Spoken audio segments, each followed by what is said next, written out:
বিচারকের আসনে বসে নিম্ন আয়ের বিচার প্রার্থীদের প্রতি সহানুভূতি দেখাতেন। এজন্য গরিবের বিচারক হয়ে উঠেছিলেন তিনি।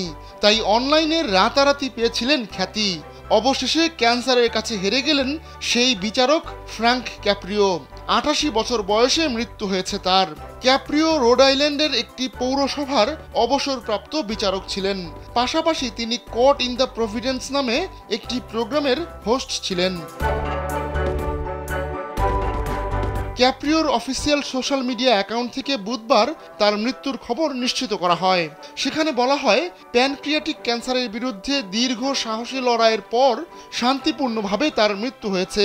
বিচার করার সময় ক্যাপ্রিও যে দয়া দেখাতেন সেটাই তাকে সবার কাছে পরিচিত করে তোলে।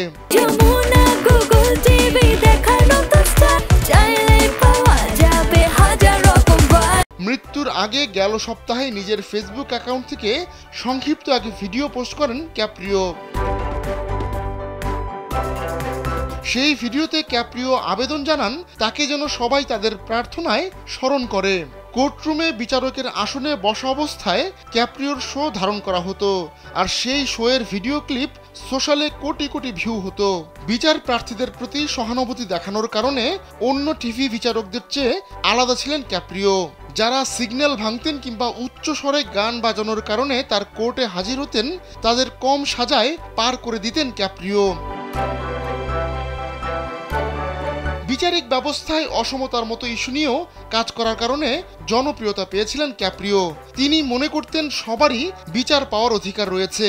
একটি ভিডিওতে ক্যাপ্রিও বলেছিলেন, নিম্ন আয়ের মার্কিনীদের প্রায় ৯০%কেই স্বাস্থ্যসেবা অন্যায়ভাবে উৎখাত, অবসরপ্রাপ্ত সামরিক ব্যক্তির সুবিধা প্রাপ্তি এবং ট্রাফিক আইন ভঙ্গের মতো অধিকারের জন্য লড়তে হয়। ক্যাপ্রিওর বিচারের ধরনও মাঝে মাঝে বেশ অস্বাভাবিক ছিল। বিশেষ করে বিচারে বাবা মায়ের সাজা কি দেওয়া যায় তা সন্তানদের উপর ছেড়ে দিতেন তিনি। অসহায় ও আর্থিকভাবে পিছিয়ে পড়াদের ক্ষেত্রে অনেক সময় আর্থিক জরিমানা বাতিল করে দিতেন ক্যাপ্রিও। এমন হৃদয়বান সাবেক একজন বিচারকের মৃত্যুতে রাষ্ট্রীয় ও স্থানীয় পর্যায়ের রাজনীতিবিদরা শোক জানিয়েছেন। প্রায় 4 দশক প্রভিডেন্স মিউনিসিপ্যাল কোর্টের বিচারক থাকার পর 2023 সালে অবসরে যান ক্যাপ্রিও। আহমদুল্লাহ শিকদার, কালবেলা।